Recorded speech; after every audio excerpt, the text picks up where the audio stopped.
As today we'll talk about how can you disable this sign or know how you can do that on your CallApp. So you just follow this ways, then it's going to work with you. So all you have to do, so you just go here, you go above your photo profile, click on it here. So then it's going to show for you a list like this. Then all you have to do now, just go above this sign, click on it.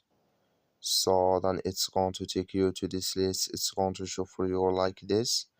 Then all you have to do now, you just click here on record it, just click on it here. So then it's going to take you to next step here. It's going to show for you like this. Come here to manually record in here. Just click in this sign or this color. Like you see color, it's gone. That's me manually record and disable with us now.